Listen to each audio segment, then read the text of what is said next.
"40 Rules of Love", Kimya, Konya, December 20, 1244. Born to simple peasants in a valley by the Taurus Mountains. I was 12 the year Rumi adopted me. My real parents were people who worked hard and aged before their time. We lived in a small house, and my sister and I shared the same room with the ghosts of our dead siblings. 5 children, all lost to simple diseases. I was the only one in the house who could see the ghosts. It frightened my sister and made my mother cry each time I mentioned what the little spirits were doing. I tried to explain, to no avail, that they didn't need to be frightened or worried, since none of my dead siblings looked scary or unhappy. This I could never make my family understand. One day, a hermit passed by our village. Seeing how exhausted he was, my father invited him to spend the night in our house. The evening, as we all sat by the fireplace and grilled goat cheese, the hermit told us enchanting stories from faraway lands. While his voice droned on, I closed my eyes, traveling with him to the deserts of Arabia, Bodin Dens and North Africa, and a sea of the bluest water called the Mediterranean. I found a seashell there on the beach, big and gold, and put it in my pocket. I was planning to walk the beach from one end to the other, but a sharp, repulsive smell stopped me midway. When I opened my eyes, I found myself laying on the floor, with everyone in the house around me, looking worried. My mother was holding my head with one hand, and in her other hand was half an onion, which she was forcing me to smell. "She's back!" My sister clapped her hands with glee. "Thank God!" My mother heaved a sigh. Then she turned to the hermit, explaining, "Ever since she was a little girl, Kimya have been having fainting spells. It happens all the time." In the morning, the hermit thanked us for our hospitality and bade us farewell. Before he left, however, he said to my father, "Your daughter Kimya is an unusual child. She is very gifted. It would be a pity if such gifts went unappreciated. You should send her to school." "What would a girl need an education for?" my mother exclaimed. "Where did you hear such thing? She should stay by my side and weave carpets until she gets married. She's a talented carpet weaver, you know." But the hermit didn't waver. "Well, she could make an even better scar someday. Obviously, God has not disfavored your daughter for being a girl and has bestowed many gifts upon her. Do you claim to know better than God?" he asked. "If there are no schools available, send her to a scholar to receive the education she deserves." My mother shook her head, but I could see that my father was of a different mind. Knowing his love for education and knowledge, and his appreciation of my abilities, it didn't surprise me to hear him ask, "We don't know any scholars. Where am I going to find one?" It was then that the hermit uttered the name that would change my life. He said, "I know a wonderful scholar in Konya named Maulana Jalaluddin Rumi. He might be glad to teach a girl like Kimya.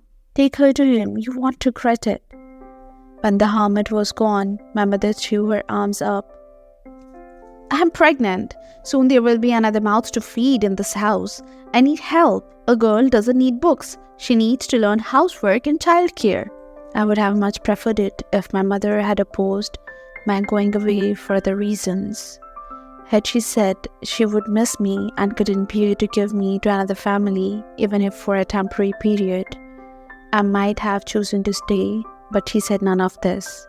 In any case, my father was convinced that the hermit had a point, and within a few days, so was I. Shortly after my father and I traveled to Konya, we waited for Rumi outside the madrasa where he taught. When he walked out, I was too embarrassed to look up at him. Instead, I looked at his hands. His fingers were long, supple, and slender, more like an artisan's than a scholar's. My father shoved me toward him. My daughter is very gifted, but I am a simple man, and so is my wife. We have been told you are most learned man in the region. Would you be willing to teach her? Even without looking at his face, I could sense that Rumi wasn't surprised. He must have been used to such requests. While he and my father engaged in a conversation, I walked toward the yard, where I saw several boys but not girls. But on the way back, I was pleasantly surprised when I spotted a young woman standing in a corner by herself, her round face still and white as if carved of marble. I waved at her. She looked stunned, but after a brief hesitation, she returned my wave. "Hello, little girl. Can you see me?" she asked. When I nodded, the woman broke into a smile, clapping her hands. "That's wonderful. No one else can." We walked back toward my father and Rumi. I thought they would stop talking when they noticed her, but she was right. They couldn't see her. "Come here, Kimya," said Rumi. "Your father informs me you love to study. Tell me, what is it about books that you like so much?" I swallowed hard, unable to answer, paralyzed. "Come on, my dear," my father said, sounding disappointed. I wanted to answer correctly, with a response that would make my father proud of me, except I didn't know what that was. In my anxiety, the only sound that came out of my mouth was a desperate gasp.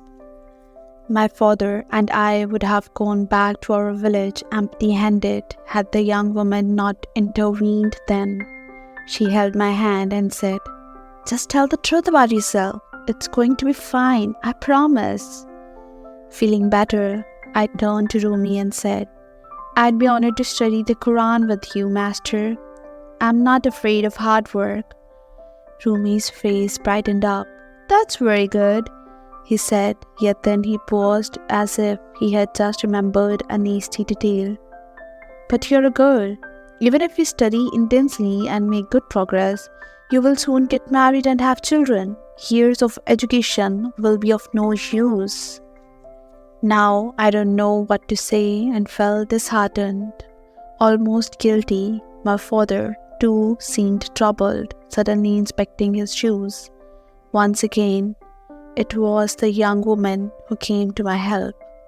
"Tell him, his wife, always wanted to have a little girl, and now she would be happy to see him educate one." Rumi laughed when I conveyed the message. "So I see, you have visited my wife. You have visited my house and talked to my wife. But let me assure you, Kara doesn't get involved in my teaching responsibilities." Slowly, forlornly, the young woman shook her head and whispered in my ear, "Tell him you were not talking about Kara, his second wife. You are talking about Kiver, the mother of his 2 sons." "I'm talking about Kiver," I said, pronouncing the name carefully. "The mother of your sons." Rumi's face turned pale. "Kiver is dead, my child," he said dryly. "But what do you know about my late wife? Is this a tasteless joke?" My father stepped in. "I'm sure she didn't mean ill, Master. I can assure you, Kimya is a serious child. She never disrespects her elders." I realized I had to tell the truth. "Your late wife is here. She is holding my hand and encouraging me to speak. She has dark brown almond eyes, pretty freckles, and she wears a long yellow robe." I paused as I noticed the young woman gesture to her slippers. "She wants me to tell you about her slippers. They are made of bright orange silk and embroidered with small red flowers. They are very pretty. I brought those slippers from Damascus," Rumi said, his eyes filling with tears. "She loved them." Upon saying that, the scholar lapsed into silence, scratching his beard, his expression solemn and distant. But when he spoke again, his voice was gentle and friendly, without a trace of gloom. "Now I understand why everyone thinks your daughter is gifted," Rumi said to my father. Let's go to my house. We can talk about her future over dinner. I'm sure she'll make an excellent student, better than many boys. Rumi then turned to me and asked, "Will you tell this to Kiver?" "There is no need, master. She has heard you," I said. "She says she needs to go now, but she is always watching you. With love." Rumi smiled warmly. So did my father. There was now an easiness hanging in the air that hadn't been there before. At that moment, I knew my encounter with Rumi was going to have far-reaching consequences. I've never been so close to my mother, but as if to compensate for her lack, God was giving me two fathers, my real father and my adopted father.